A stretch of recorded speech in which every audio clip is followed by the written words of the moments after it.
You are listening to the Not Another Sports podcast. Here are your hosts, David and Jason. Welcome to the Not Another Sports podcast, episode 9, the home of sports talk for everyone. I'm David. I'm Jason. Welcome aboard. Now, it seems like a normal topic that we do here before we get into our normal ones. Jason's fantasy football. How's that been going? The 2020 season. Oh, you feel the love for that? Typical injuries? This is some Mike Tyson love I'm feeling for, that's for sure. Well, don't eat anybody's ear. It's just a bad season. Shocking. Injuries aplenty. No one's playing up to their standard. It is what it is. At this point, I'm not making the playoffs in any league, so season's over. Fun times.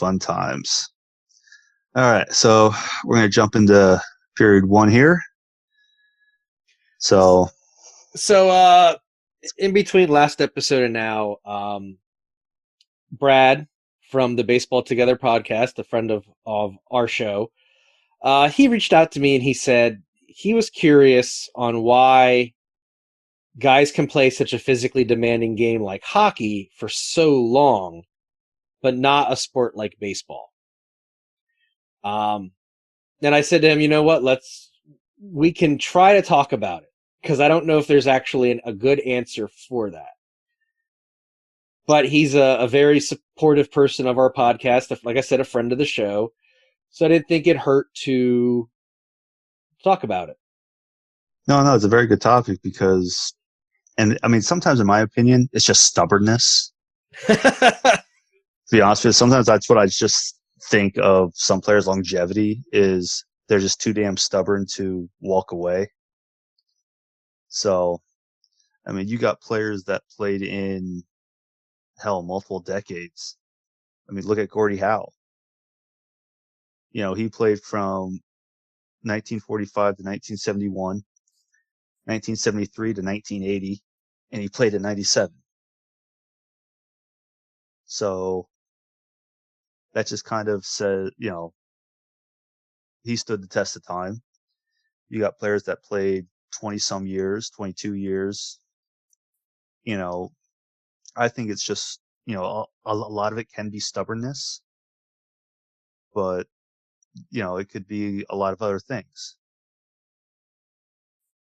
So, it could just be that. I think,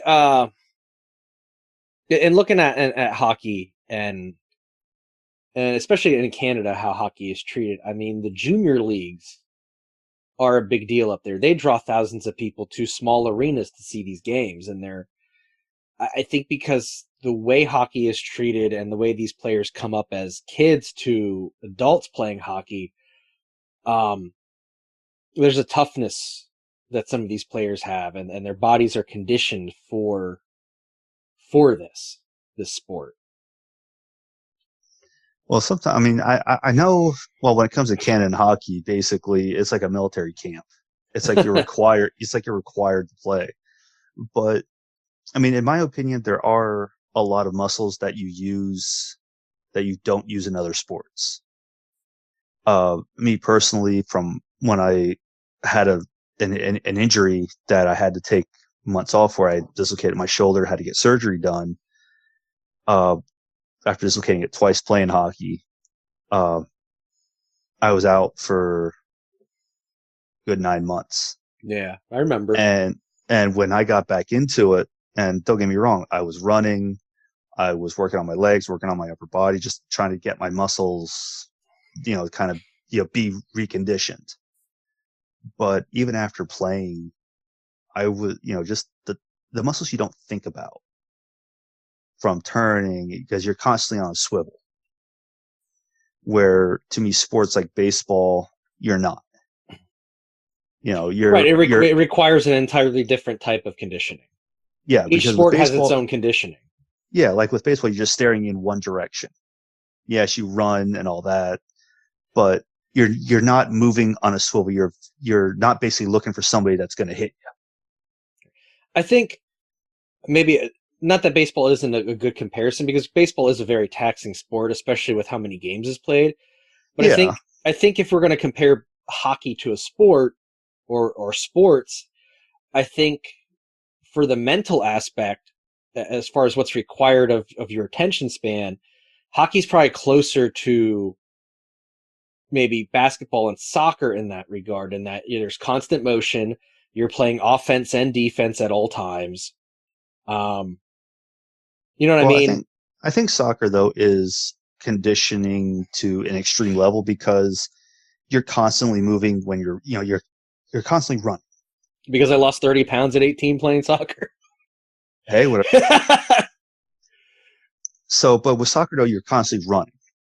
Right, I just meant So your conditioning level's higher than what it would be. Now, basketball, okay, yeah, you are going back and forth on on the court, but to me, you're not using a lot of the muscles that you would for that hockey players use for that conditioning. right. I just meant more of a mental aspect. Is you're constantly mentally you're constantly aware of your surroundings.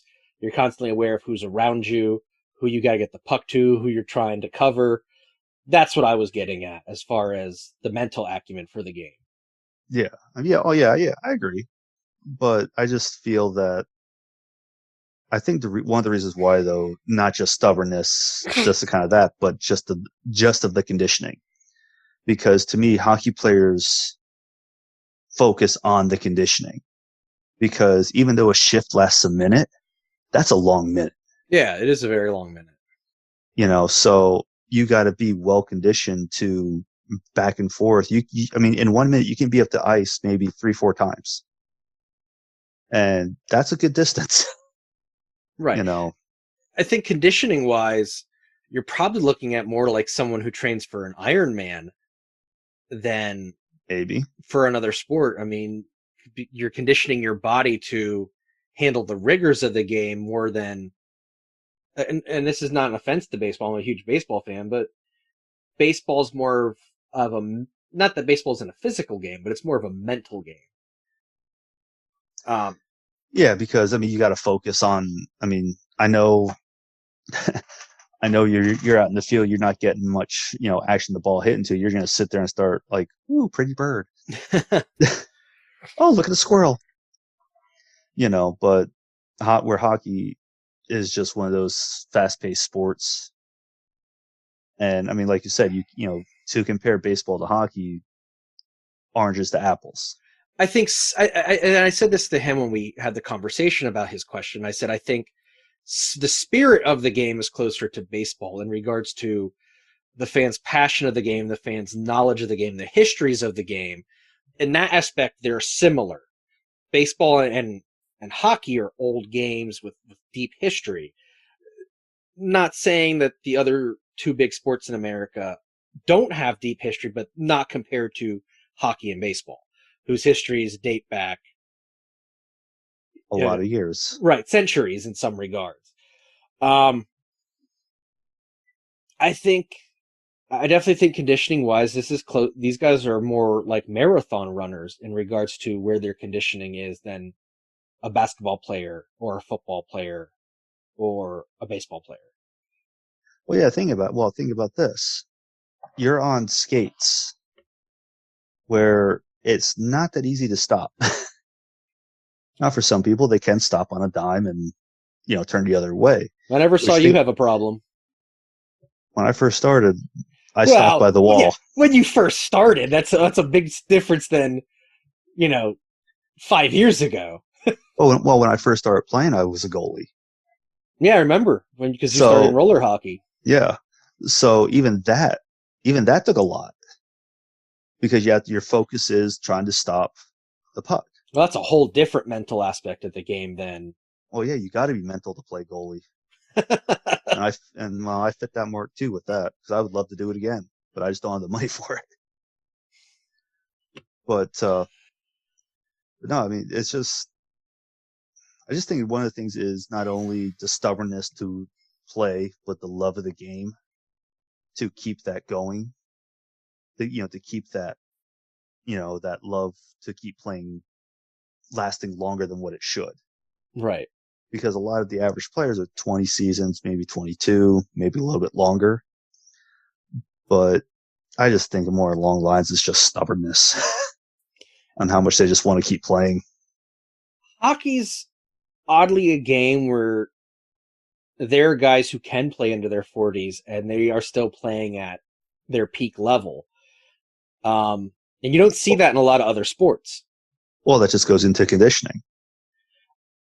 I think it's toughness too. I mean, you got to, to some degree it is conditioning because you have to be conditioned to handle the rigors of the game. But not every player is that tough where they can play 20 years and be in their 40s and still playing at an optimum level. So I think as much as it is conditioning, there's definitely a physical toughness involved to have longevity in the game. Oh yeah, especially when you're being hunted down when you have the puck. Yeah. So it's not like in basketball, yeah, everybody's trying to get to you. You can't just, he has the puck, I'm going to hit him. You can't do that in basketball. You can't do that. Don't get me wrong. When a collision at the plate, yeah, that's the only real time you see that happening.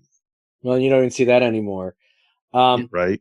And I would think in no way is this dogging basketball players for not being tough, but basketball it's always been more of a finesse game. Even in the 80s when it was a physical game, it was never a hard-hitting game because that's not the game of basketball. So those guys, their bodies aren't conditioned to take certain types of physical contact. So when you were saying, sometimes they get carried off the field for an ankle injury or, an elbow injury, that's just their bodies aren't conditioned for that. They are a lean athlete. Not saying hockey players aren't lean, but hockey players are built.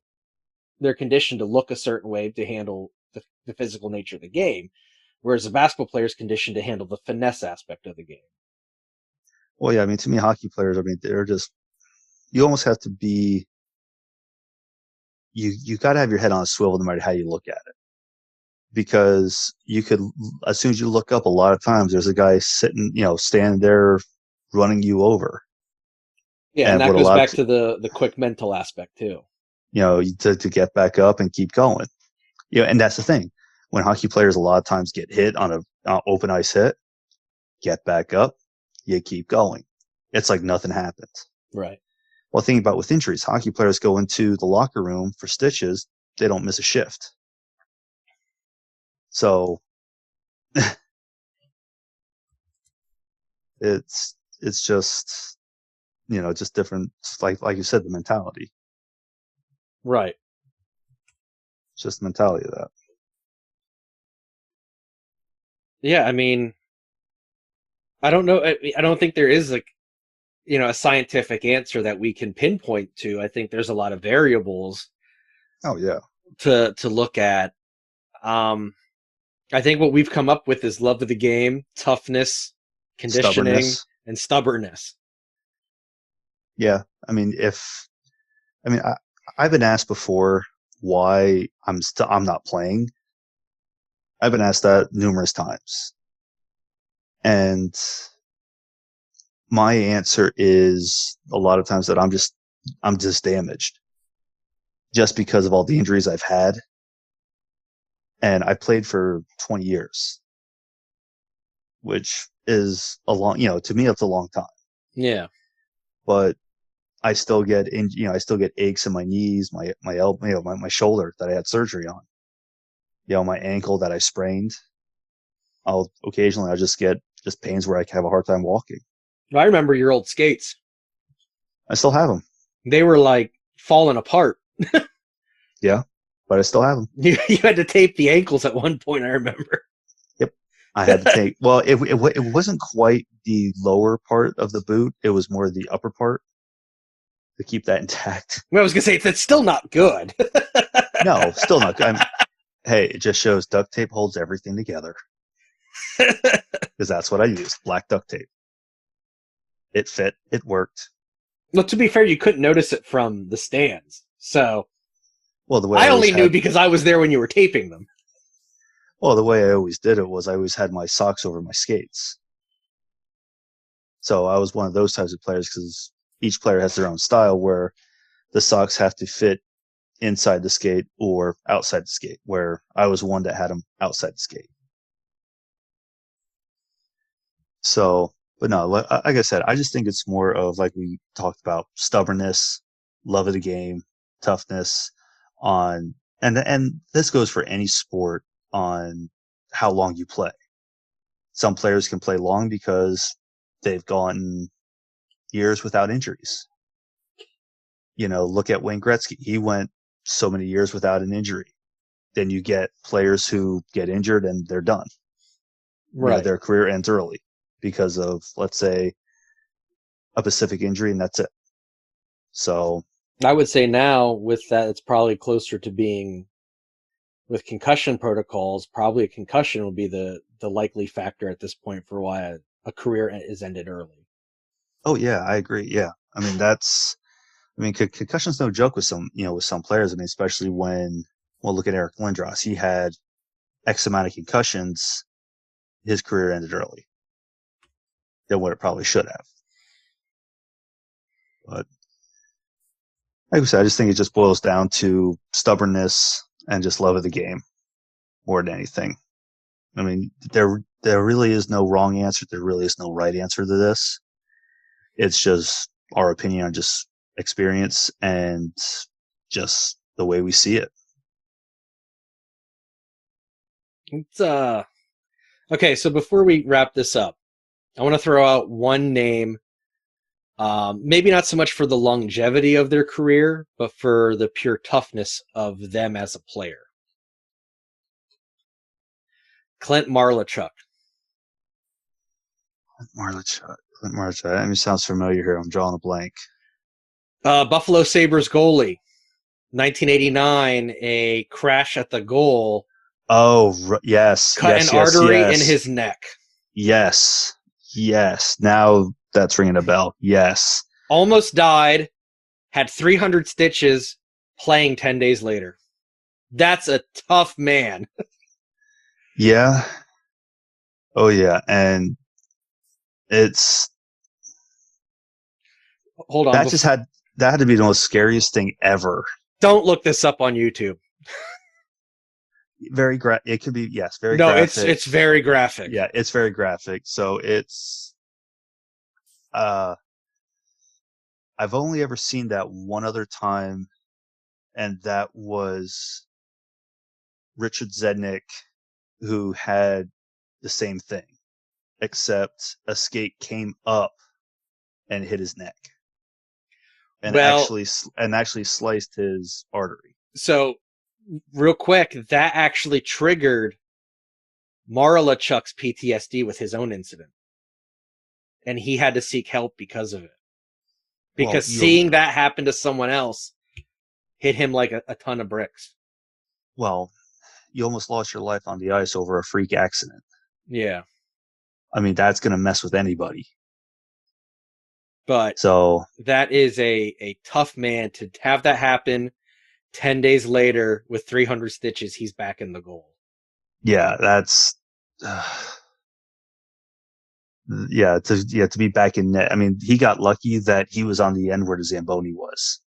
Yeah. He was lucky beyond belief. So it's not like he, like he was at the other end where, because it could have been a lot worse. Yes, it could have. So, on that note, we'll end period 1. On to period 2. Now, this one is interesting because, well, it is winter, and it's always fun to watch games in the snow. That it is. So we each picked one game that we'd like to discuss just with this, and Jason, I'll have you go first on it. All right. So, in looking at different snow games for the different outdoor sports, and yes, there's actually been some snow games in baseball. I was looking rare to see. in Minnesota, Chicago, Colorado. I wanted to look for something that stood out. I thought an easy one football-wise would have been the tuck rule game, but that's recent, and I think it's an easy one to go to. So I did a little deep digging, and I went with the snowplow game. Took place, actually, December 12th, 1982, so tomorrow will be the anniversary of the game. It was the Patriots versus the Dolphins. Gee, Patriots, huh? So the night before the game happened, there were heavy rains that night. So the field was already frozen the next day for the game. During the game, a snowstorm hit. So there was an emergency ground rule that day that was made to allow snowplows to come on and clear the yard markers so that the chain gang could keep track of the ball and mark in the field for the downs, right? However, the snow was so heavy, the snowplows couldn't keep up with it. So at one point, just the field was snow covered just to play the game. That's crazy. So fourth quarter, there's no scores, obviously, because this is just a crap show of a game. With 4 minutes and 45 seconds to go into the game, the Patriots coach, Ron Meyer, motioned for the snowplow operator to clear a spot. Now, everyone was thinking he was asking to clear a spot for the yard markage so they could figure out how, the length of the field goal and everything. No. Yeah, because of all that snow, you couldn't figure out what was what. No. No, Ron Meyer motioned for the snowplow operator to clear a spot specifically for the kicker, John Smith. Smith made the kick, and the Patriots won 3-0. The Dolphins coach at the time protested this. The commissioner of the game, Pete Rozelle, decided that, yes, what they did was unfavorable, and it was fixing it a little bit for themselves to win, but he would not reverse the game because he's never reversed the game before, and he wouldn't do it here. Well, if the game's already been played, I mean, how can you really reverse a decision? Say we'll give 3 points to the other team. Basically, and have them win. Basically, there wouldn't be a winner. It'd be a but still. But now the following season, snow plows were banned for use on the fields during a game. Now nowadays they do it on the sidelines and a little bit on the field for the yard markers.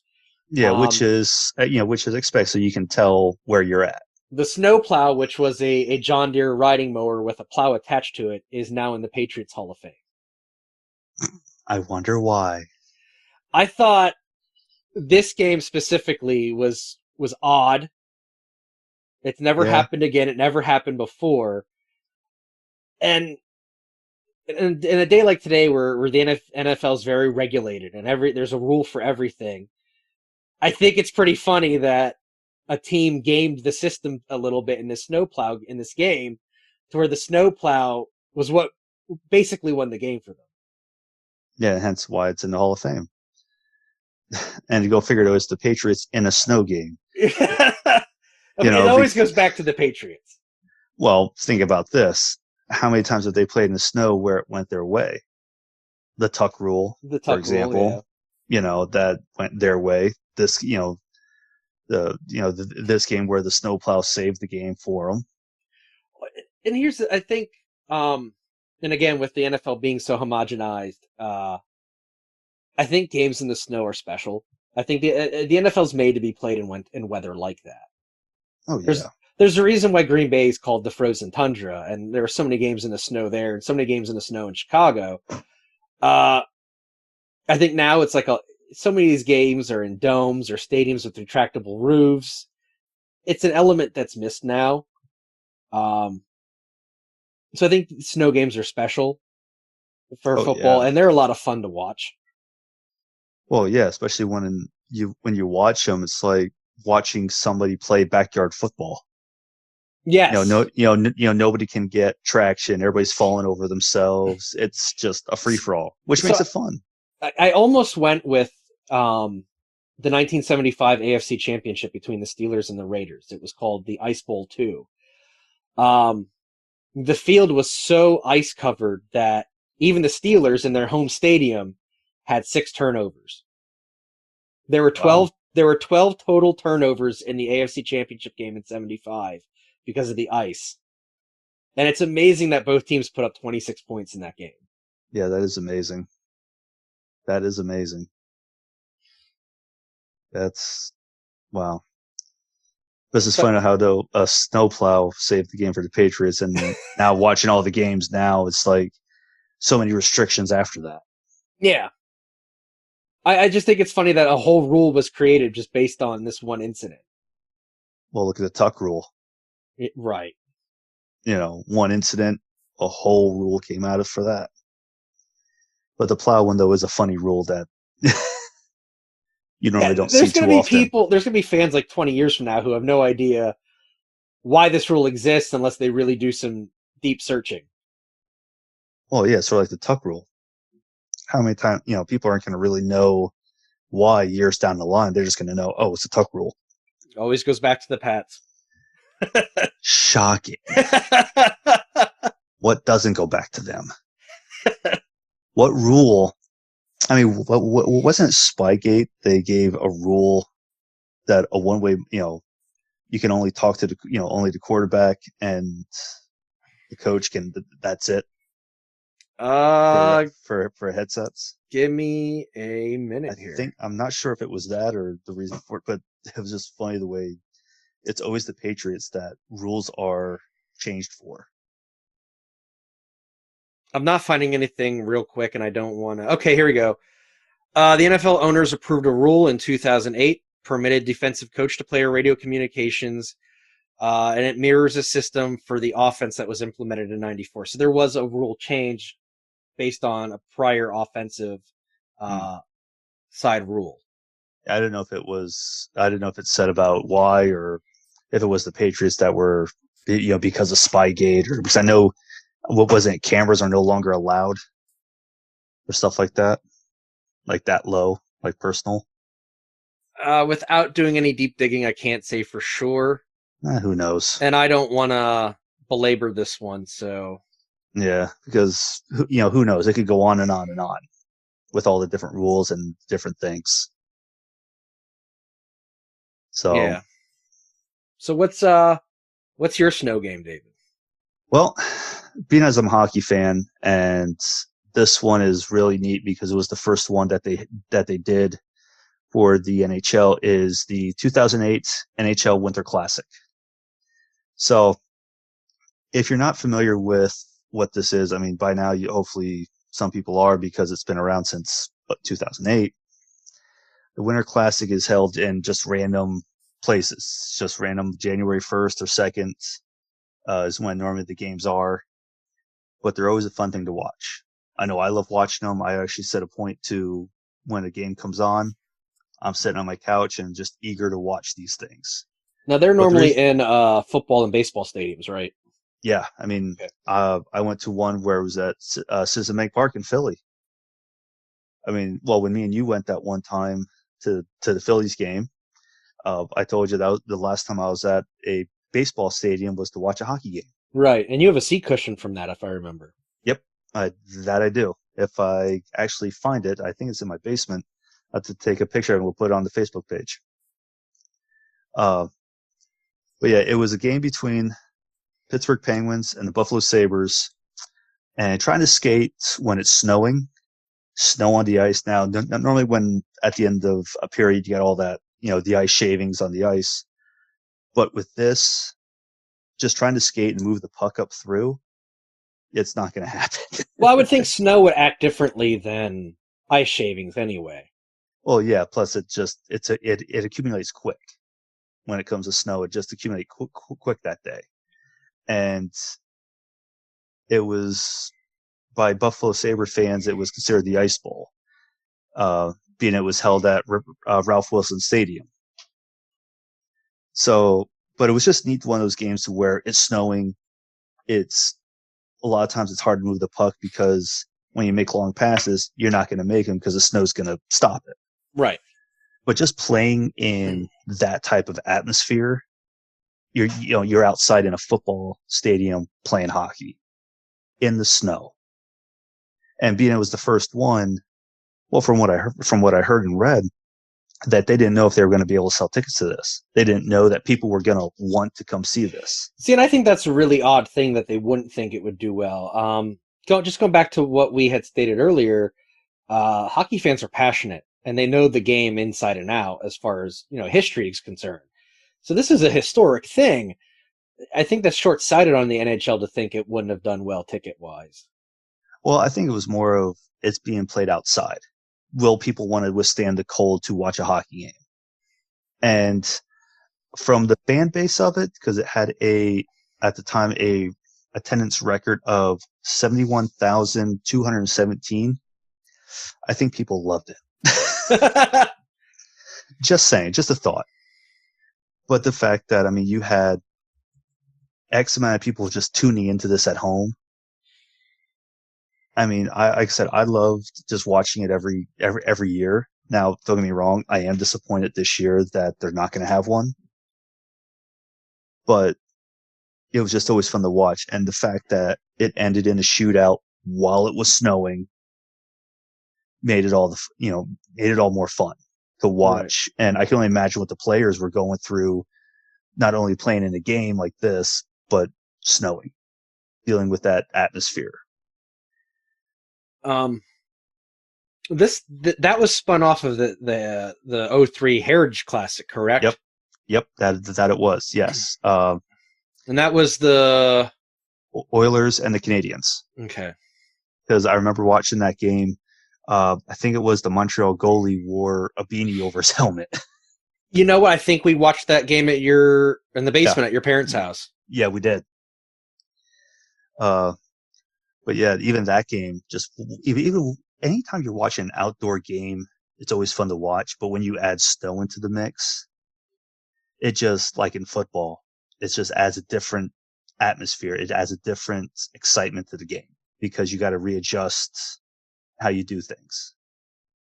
Now don't get me wrong, they were coming out every so often more than usual to clean the ice. So that first one, that's number 4 attendance-wise of all the Winter Classic games with 71,217 fans in attendance. That's a heck of a number. Yeah, it is. Oh yeah. Yeah, so that was definitely definitely a good snow one. Because how often can you say I played hockey in the snow? And you know what? So the highest attended one is the 14 one that took place at Michigan Stadium with 105,000 fans. Yeah, the big house. I saw a lot of memes for that one saying, "Gee, this is the best. This is the best thing that happened to a football stadium," and it showed like the whole thing filled and the hockey rink there. Now, just to bring this back to a local thing for us, that record would be broken if the Pens and Flyers played at Beaver Stadium, where Penn State is. I wish they would just do one. I really do. Because right now, capacity for Beaver Stadium, and now this is just the stands, because there are some seats on the grass, correct? No, I don't think there is. I think all the seats for the games that I remember and been at were always in the actual stands, nothing on the ice, nothing on ice level. Okay. Other than the announcers, the camera crews, and all that. Okay, so even with just in the stands, Beaver Stadium's capacity, seating-wise, is 106. Standing room only is 110,000. And people would stand for this. Oh, yeah. If you have a neutral site of Pittsburgh and Philly. Smack dab in the middle of the state? Yep. Oh, trust me, I'd love to go to that. Then you'd be sitting at 6 hours of traffic to get there and 6 hours to go home. Pretty much. Go up the night before, camp out. But it's just a Winter Classic in the snow is just one of those things that you just would love to experience, even just playing wise or just being at one in the snow. Right. I think just in general, games in the snow, like I said, with the NFL and with the NHL, they're special. Oh yeah. There's a look to the game. There's a feel to the game. It's watching it. You're watching whether you're at home, watching on TV, or on your computer or your phone or in person. Anywhere. You're watching something historic. Oh yeah, absolutely. And plus, also, when it snows like that, it just adds to the tension, adds to the strategy, adds to just the atmosphere. Right. It just adds to the game of the excitement. Like, oh, it's snowing. How are they going to do this now? How are they going to, you always have that going. Right. So, but yeah, no, that's my pick for that one, for the snow games. So, but yeah, I mean, like we just said, watching snow games, whether it be football, hockey, hell, baseball, because there's always been a couple of games where you get that freak snowstorm during a baseball game. I want to say a few years ago, the Twins, I think it's right when they left the Metrodome and started playing at Target Field, there was a freak snowstorm in the opening of the season, and they played a few games in Milwaukee because the Brewers have a retractable roof. Yeah, that'd be just interesting. You go to a baseball game, all of a sudden it's like a whiteout. That's still cool. Don't get me wrong, it would be. It'd be really neat to see. And I will put links on the Facebook page for at least clips. If I can find a full game, I'll do it. But for short clips of both games on the Facebook page, so everyone listening can at least see clips of what we're talking about. Yeah, just it is neat to see. Just just with any of that. So on that note, that is the end of period 2. So on to period 3. This one's a bit interesting here just because there's a lot of sports franchises out there. So this topic is unlucky sports franchises.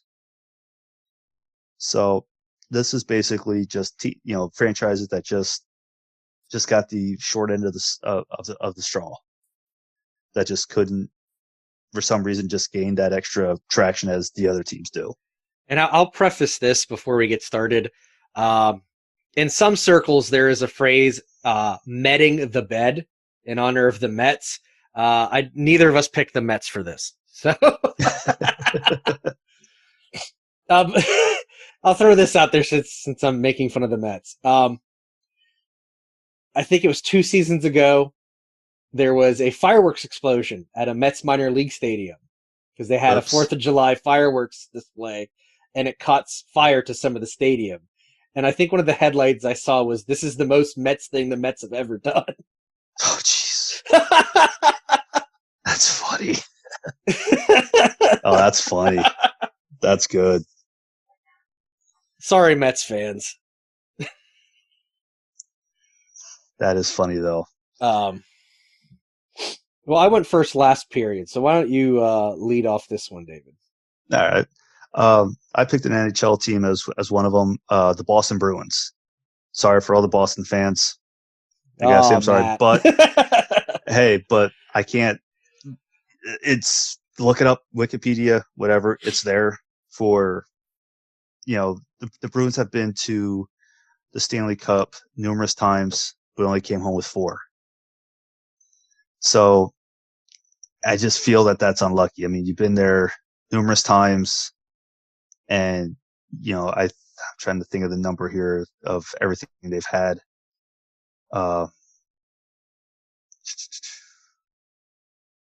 Drawing a blank here. I had everything up here now.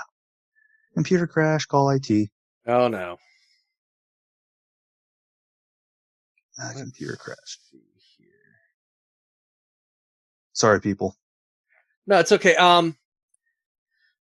So, I'll say this in regards to their unluckiness in the playoffs.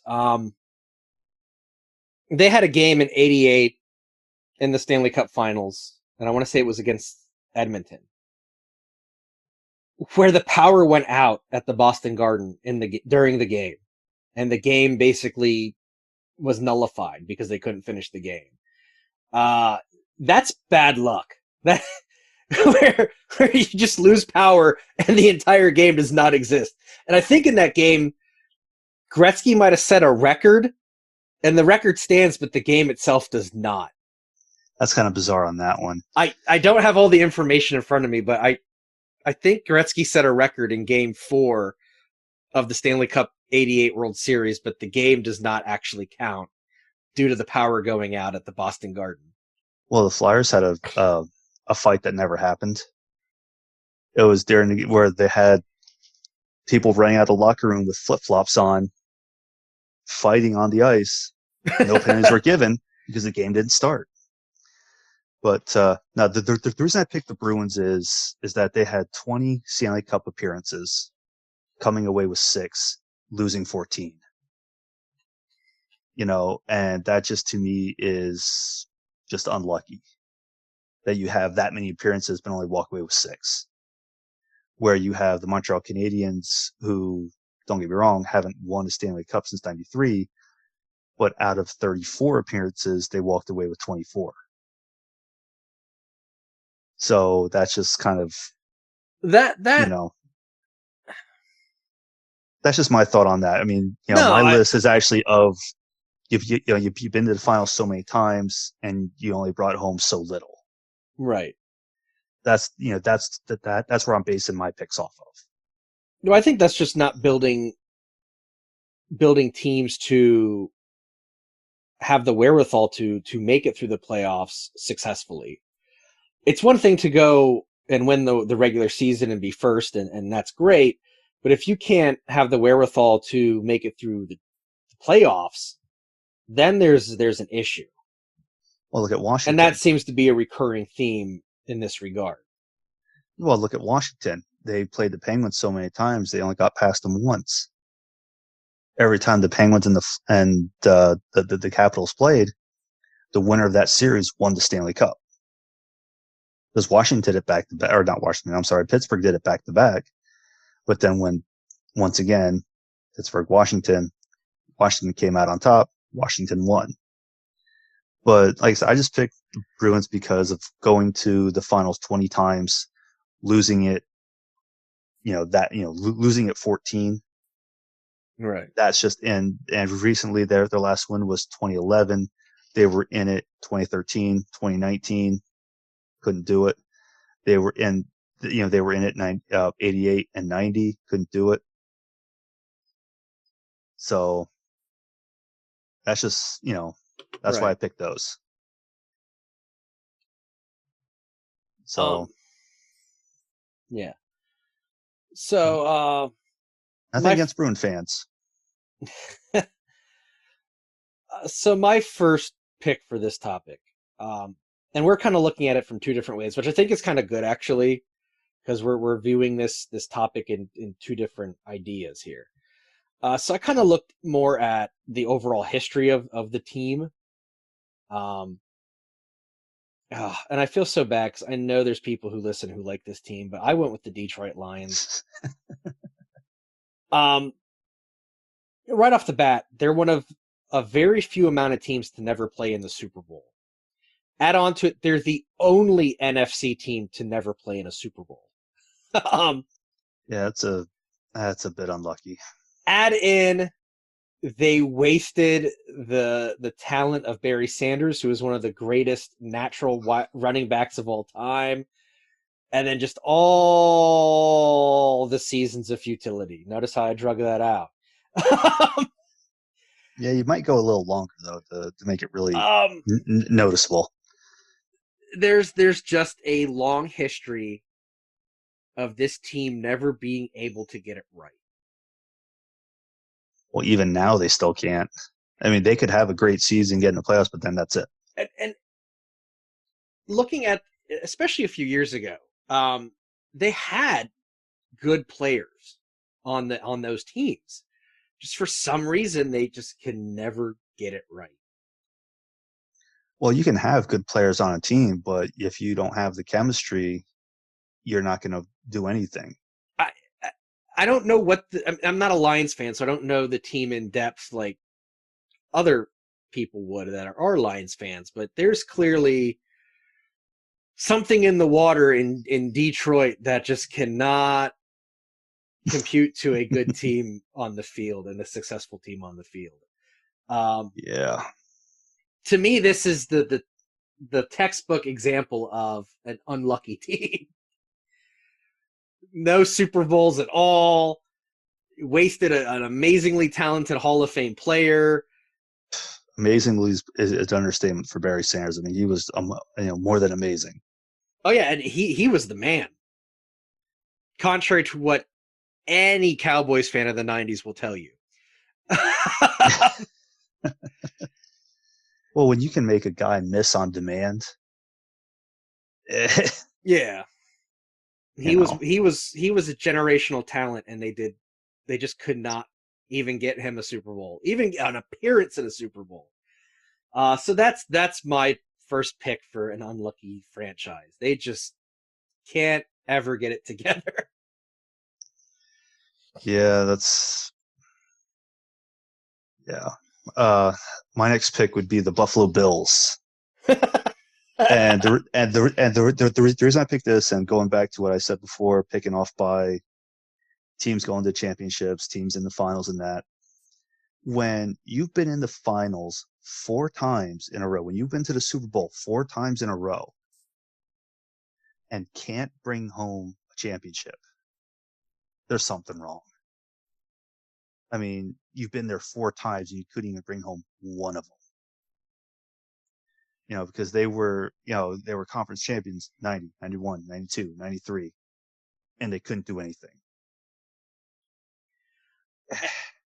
I think like your previously mentioned Bruins, another team that was really good, maybe even on paper the better team for those seasons, just did not have the wherewithal to win the big one. They couldn't bring it home. So it was just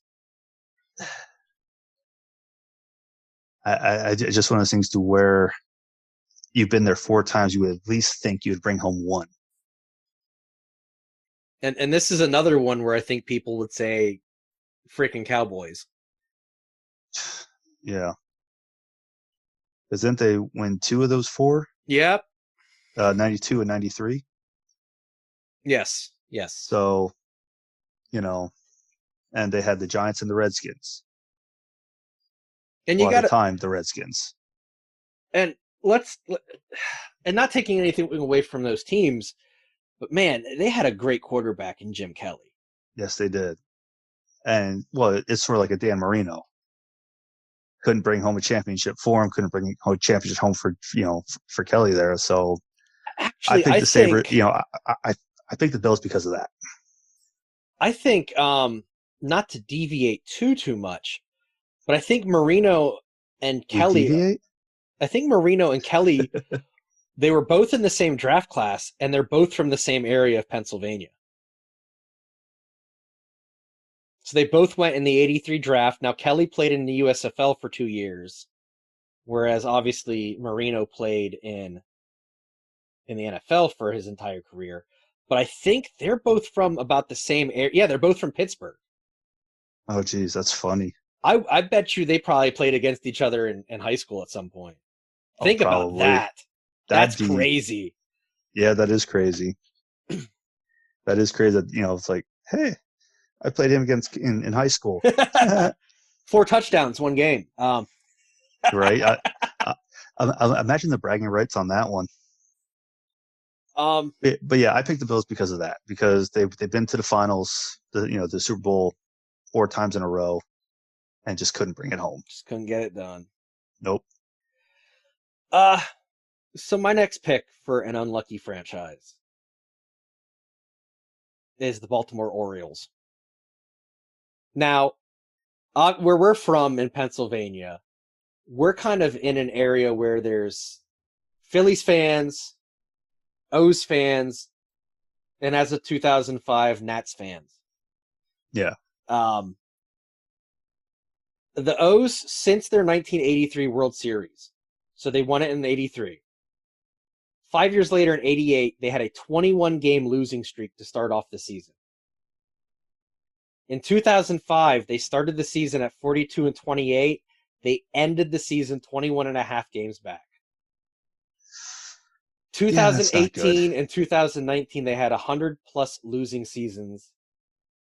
And you know what? I'm gonna tick some people off, and I do not care. Tell us how you really feel. They have a Cal Ripken hangover. Well, he's the one. He's the only. Honestly, though, if you go to a lot of the like bandwagon people, people don't know who the other people are. They just know who Cal Ripken is. That's it. Okay, some people would say shots fired. I think Cal Ripken was an overly selfish player, and I think he gets away with being a selfish player historically because he's a charitable person and he's an overall good person. But there were games he did not need to play that I think hampered that team during his time on the team. If he was really good, he could have stepped aside for the sake of the team and not played injured, not played below his regular abilities, just to continue that Iron Man streak. I think the O's, now obviously he's been gone for almost 20 years. I think the O's since then have other problems. They gave Chris Davis a ridiculous contract when he was already on the downside of his career physically. They can't capitalize on any talent they have. They lose it because they were a storied franchise with an aging ownership who I don't think really cares about the team anymore. Yeah, and when you don't care about the team, when it has that feeling, it's domino effect down from upper management down to the players, and it's just bad morale. You got players who are not going to play well because they're like, whatever, I'm still going to get paid. Upper management doesn't care. I know O's fans personally that used to have season tickets. For the last 3-4 seasons, they refuse to get season tickets again because the ownership has just turned them away from the team. And that's sad. I would say if you turned on an O's, obviously last season notwithstanding, but in 18 or 19, if you turned on an O's game, you could probably count the fans in the seats. That's bad. It is bad. I just think since they won that 83 World Series, they've just, and obviously the 96 playoff game where the kid stole the catch in the outfield, they've never been able to put it together again. And I don't think they're going to anytime soon. So that's my second pick for unlucky franchise. Yeah, my next pick. Sorry, Jason. I'm a Phillies fan. You're a Phillies fan, but I kind of have to go with this one. Is the Phillies winning? Going once again going on a championship look on this. You've been to the World Series 9 times and walk away with 2, and to have 20 years between the two. I mean, you would have hoped that. I mean, I was hoping when they signed Harper, when they finally were trying to build something, and they were doing good the first few months of the season, then all of a sudden just dropped. Well, I was hoping that would have been, let's keep in mind all these good signings would lead to a playoff berth, hopefully a World Series, but going 2-9 and in a World Series record, that's just unlucky. In my opinion, that's just unlucky. Well, you're talking about, obviously they are my favorite team. You're talking about the first team in any professional sport to hit 10,000 losses. You're talking about a team that's been around since 1883. They're one of the oldest teams in Major League Baseball. I think right now they're sitting at 11,032 losses altogether. They have a ton of losses. The Phil's Just history is not good. Just a little. There's always been glimmers of hope. Like 76, 77, 78, they made it to the championship series. 80, they won the World Series. 81, they lost the division series. 83, they lost the World Series. 93, they lost the World Series. '07 they lost the division series. '08 they won. '08, '09 they lost, and so on. But there's a lot of years of bad baseball in between those flashes of brilliance. You were talking about the last few years where they were ending the rebuild. I don't think they had the right people in place to call it an end of a rebuild. Clentak was a first-time GM, and he was a waste. Gabe Kapler was a putz. Tell us how you really feel. No, the Phils Oh, no, sadly have a history of bad front office moves. Their best front office moves were in the 70s leading up to the 80 team and building the farm system to lead to that '08 team, which is why I'm a big firm believer that the farm system wins championships. Well, yeah, look at Washington with how successful, structurally wise, from the Hershey Bears to the Capitals. Right. Have they won Stanley Cups a lot? No, just one. But still, but you have to have a good base, and those guys got to know how to play together in order to succeed in the big show. And obviously, I think with that '08 team, you had Howard, Rollins, Utley, Hamels. Yep. They all played with each other at some point or another. All meshed. Right. But right now they have more history of a bad farm system than they do a good farm system. They've made awful trades over the years. They've had bad contracts over the years. There's just a lot of years of bad front office decisions that have hampered the Phils in the long run. Yeah, it's just been one of those things to where, I don't know. Like I said, it's just I just feel that it's just unlucky that the Phillies have gone 9 times, only brought home 2. Since I'm looking at this as a finals aspect rather than a full overall. But I just feel like Phillies are that unlucky, so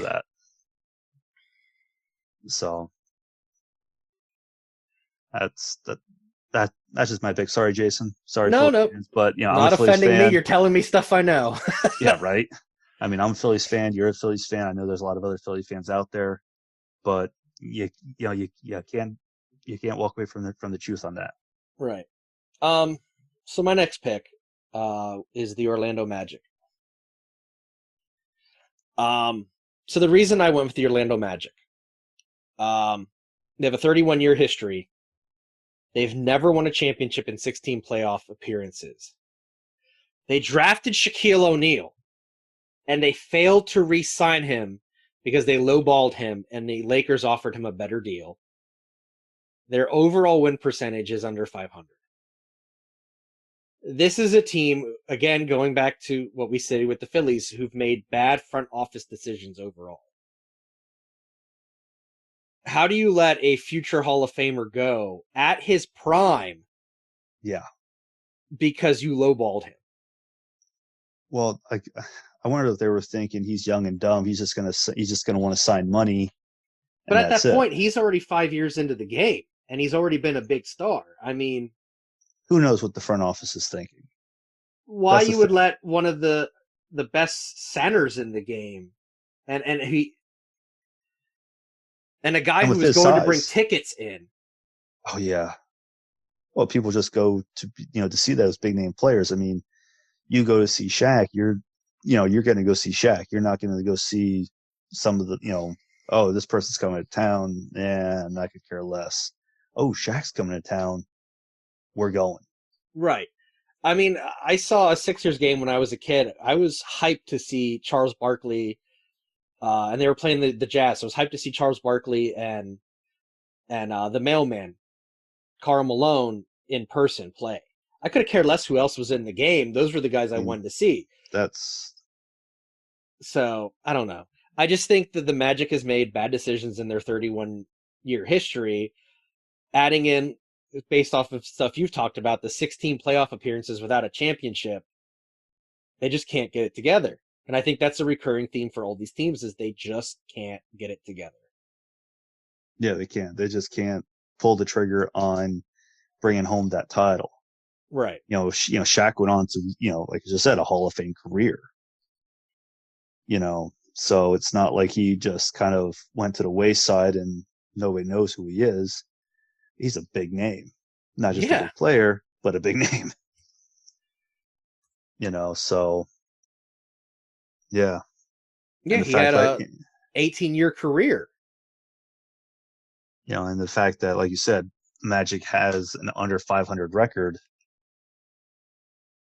really makes it, an overall not good. Not to belabor the Shaq point, but let's take a look at this. Hall of Famer, 15-time All-Star, 2-time scoring champion, 14 times he was an All-NBA player, 3-time All-Defensive, Rookie of the Year, 3-time MVP, 3-time Finals MVP, and he's the MVP of the 1999-2000 season. That's what they let walk away because they lowballed him. That is short-sighted. Just a tad. So he can't make a free throw. Yeah, but yet you're not gonna shoot a ball over him and hit the net. Right. You're not gonna hit the the backboard, the rim, or anything of that nature because you have a building standing in front of you. I mean, he walked away with from the game with 4 titles. 4 titles, 7-1, 325. He was a beast. Yeah, just a tad. And he went first overall. Yeah. Bad investment on their end. I bet you after they start seeing his play on what he was doing, I bet you Orlando was just kicking themselves. Yeah, because he was part of the Magic were talented with him, but he was part of a collective that could have did more than they did. And they probably could have won a championship with him still on the team.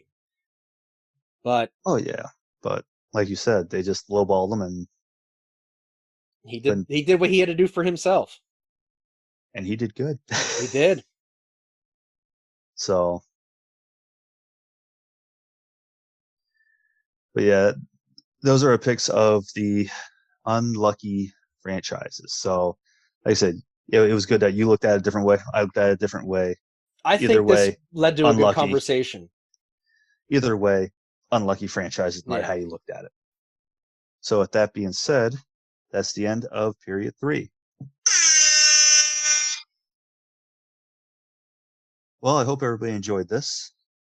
Yeah, this was, as always, it's fun. Oh yeah, absolutely.